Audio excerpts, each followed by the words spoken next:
Alright, welcome all to this session on Java. So in this chapter, what we're going to learn is you'll understand what is Java. But it's a complete platform for object-oriented programming. Okay, so you have a complete object-oriented programming concepts, like most of it implemented in Java.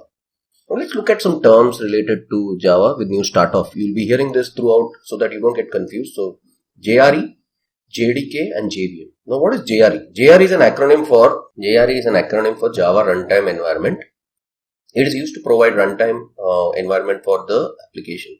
It is actually an implementation of the Java virtual machine.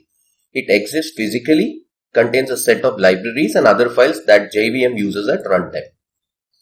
JDK is the Java development kit which you will download, provides all the needed support tools. JRE plus the development tools is JDK. Okay. So with this you can do the software development in Java. JVM.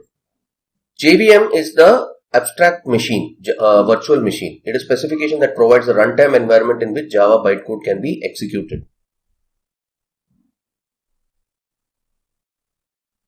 JVM stands for Java Virtual Machine. It's an abstract machine. It's a specification that provides runtime environment in which the Java bytecode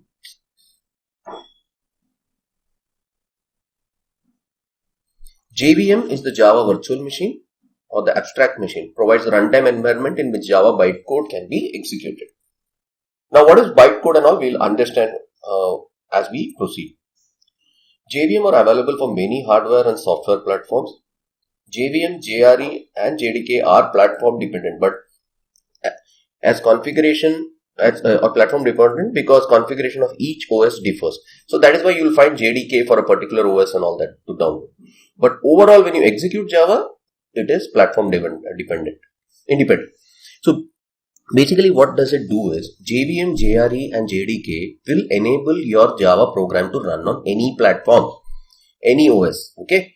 But you have to get the JVM, JRE, JDK for the application to run on any OS. So the JVM performs the following main tasks. Basically, it loads the code, it verifies your code, it executes the code and provides the runtime environment on whichever OS you are working on. Got it?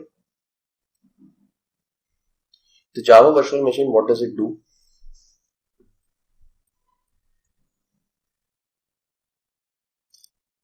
So let's see what the Java virtual machine does. It basically runs the Java bytecode, makes the Java program platform independent and handles memory management. Okay, so these are the main tasks of the Java virtual machine. Now, because of these set of tools, you are able to run Java on any operating system or on any environment. Okay, it's platform independent. So let's take a look at how Java works. Basically, you write the Java code first. Okay, the Java compiler compiles it into bytecode, and the JVM will run it on any particular OS that you want it to run on.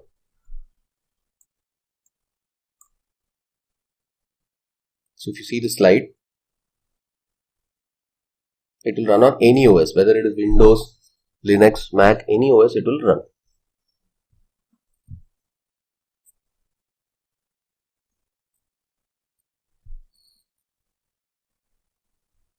So how does Java work?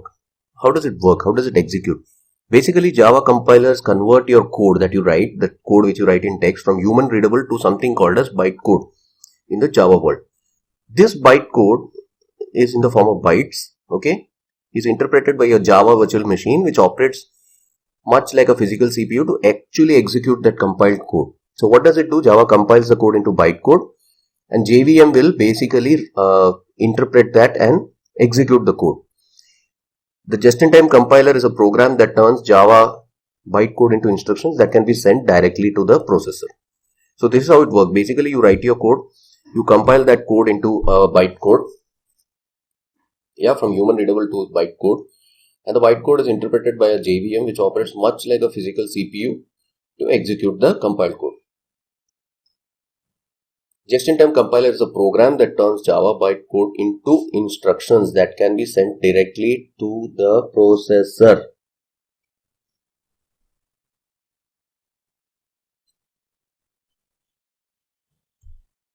Now, what are the characteristics of Java? It is platform independent, as we have seen, because of the JVM. It's portable on any OS. It's got object-oriented architecture involved in it. Okay, contains classes, objects, properties, and all those things. It is a robust and a secure language. It can be working in a distributed environment. It is simple to understand, and it is small, lightweight programs you can write. It supports multi-threading. That is, you can run programs parallelly in different threads. Dynamic. It is very dynamic.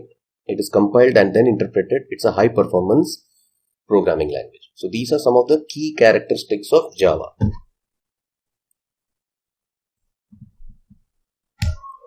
Now these are the various JDK versions. The JDK version that you have, Java Development Toolkit, is you started out with 95 and you have up to 10, and actually now we are running Java SE 14, I think. Okay, now what is the IDE for Java development? Now what are the tools for Java development? So these are there are many tools for Java development. Okay, if you go for it, you may get a little lost. So the best tools which I use for my projects are STS Spring Tool Suite, Eclipse, of course one of the best, NetBeans, and Visual Studio Code. Okay, we'll see the setups of each of this. We'll see the setup of Eclipse. I'll be using Eclipse. Others are going to be similar. Okay, so these are the main IDEs for Java development.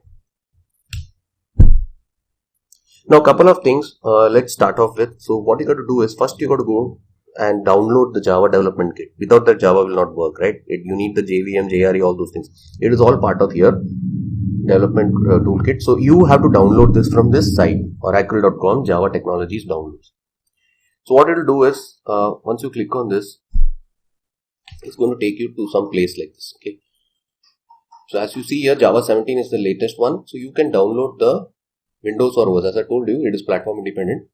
But depending on one, what you can do is you can download the x64 one and either as a bin or you can directly execute. So once it does it, it will go ahead and execute it. Okay. Now coming back to this. So once you have done the installation, couple of things you need to do. You need to add a new part to your system environment variables. Assume that you have installed Java and C program files.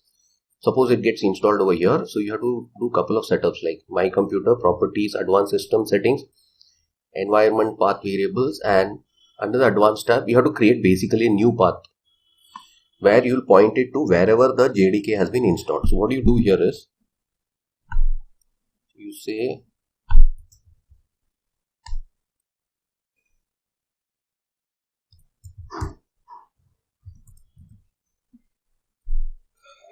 C program files. So if you see here, I have this JDK installed here, right? So this needs to be added in the path. So how do I do that? You go to environment settings, edit environment settings, and in the environment variables, if you see here, you have to give a path over here. So if you see, I have given the JDK bin. Can you see this? So after you have installed it using your Windows installer or your macOS installer, what you have to do is you have to go to this particular environment variable and set this path up. Okay.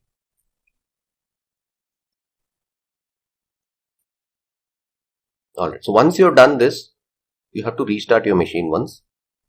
Okay. Once you do this setup, you have to restart your machine and then you can start working in Java.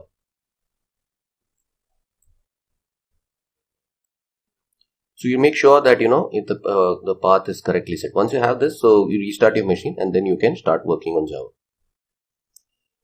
So we look at how to create a simple Java application, compiling programs, executing applications. So in this first part, what you do is you do all your setups, and also you can download the Eclipse. Let's see.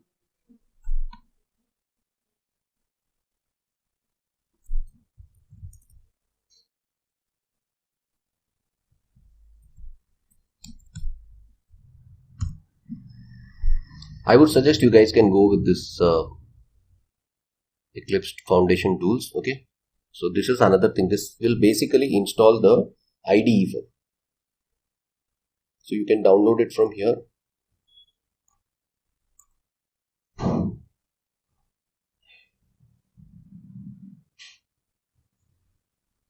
Just a minute.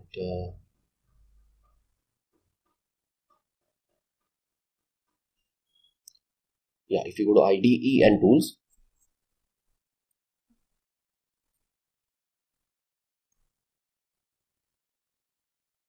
and Eclipse IDE, you can download this. Okay, so this is going to take some time. So that first setup you have to do is environment setup. Second setup that you need to do is your IDE setup. Another IDE that you can download is STS. This is the Spring tool suite, the Java, using the Java Spring.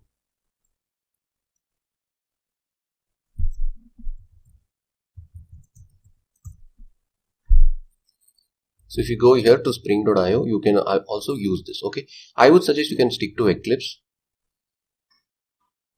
You can also use both of this. Both are going to look the same, but you can use the Spring tools for Eclipse directly. Download it.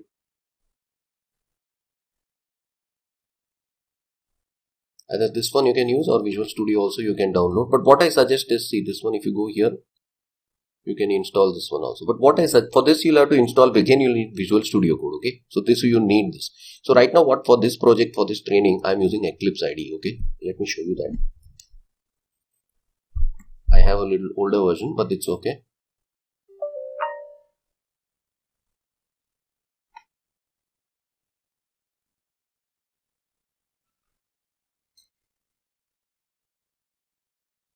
So basically what it will do is, this Eclipse will start up, so we can do our development in Eclipse. Okay, so this is going to take some time. Meanwhile, what you can do is, as I told you, you please make sure that you have completed this setup, you have downloaded JDK, okay, and installed it, and then only, so now this is the environment. Okay, this will open up the Eclipse IDE for me. I'll just show you that.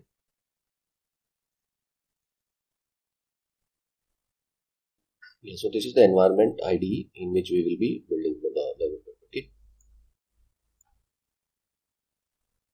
so please go ahead and download JDK and download as I told you, download the Eclipse also, both of this, and then we can continue with the videos. Thank you.